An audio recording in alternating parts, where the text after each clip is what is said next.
पावधान वाईमधील एक छोटंसं गाव जिथं महाराष्ट्रातील सर्वात मोठी बगाड यात्रा बनवली जाते, जिथे देवाला मागितलेलं नवस पूर्ण करण्यासाठी एक अनोखीच पद्धत आहे. पावधानचं बगाड हे फार पूर्वीपासून चालू झालेलं आहे आणि आज तागायत ते चालूच राहिलेलं आहे, चालू राहणार आहे.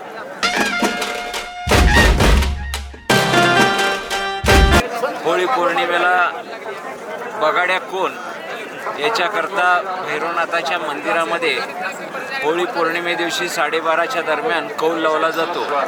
त्या ठिकाणी साधारणपणे 900 मंडळी 50 ते 60 लोक असतात. 60 लोकांच्या पैकी एकावरती बगाड येत असते.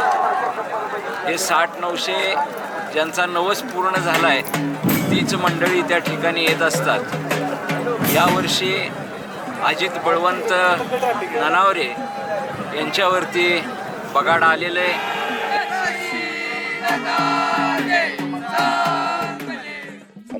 ज्याचं नाव सापडेल त्याच्यावर यात्रा असते.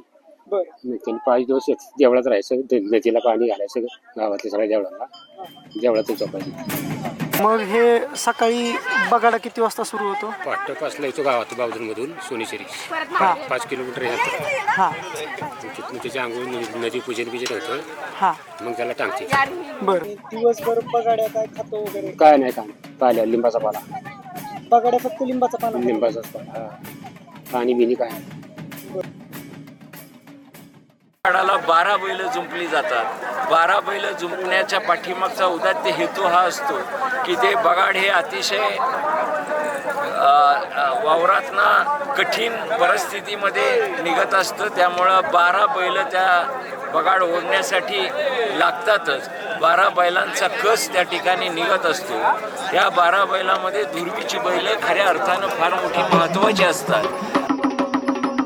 दुर्वीच्या बैलांच्या वरतीच बगाड कशा पद्धतीनं चालतं ते अवलंबून राहतं. दुर्वीची बैल चांगली चालली, दुर्वी चावरी ही 2-4 बैल जर चांगली चालली तर निश्चितपणानं चांगल्या पद्धतीनं गाडा निघत असतो.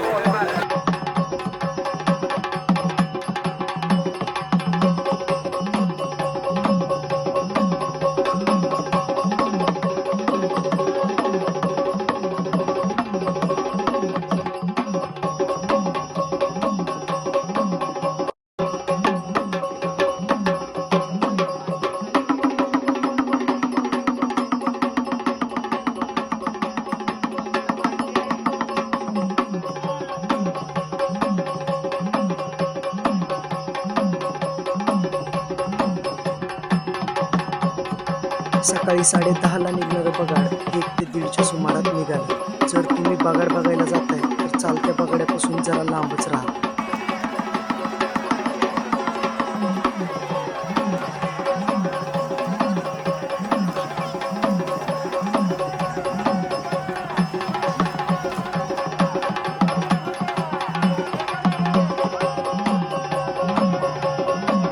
वाजेपर्यंत बगाडा तिथून निघतोय आणि गावात दरम्यान निघतो. सकाळी 9-10च्या दरम्यान.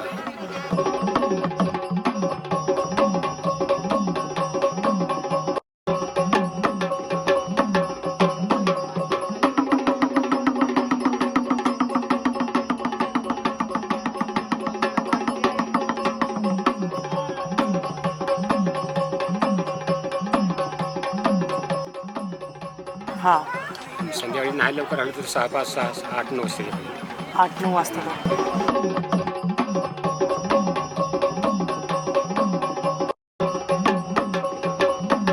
आता इथून बगाडा एकदा गावात गेल्यानंतर परत काय असतं? नसतं काय. ती बघायला जेवणात नसतं, त्याला जरा ताकबीक पाजायचं. मग त्या घरी जातो. घरी जातो. तेवढंच म्हणजे थोडक्यात त्याचा नवस फिटला.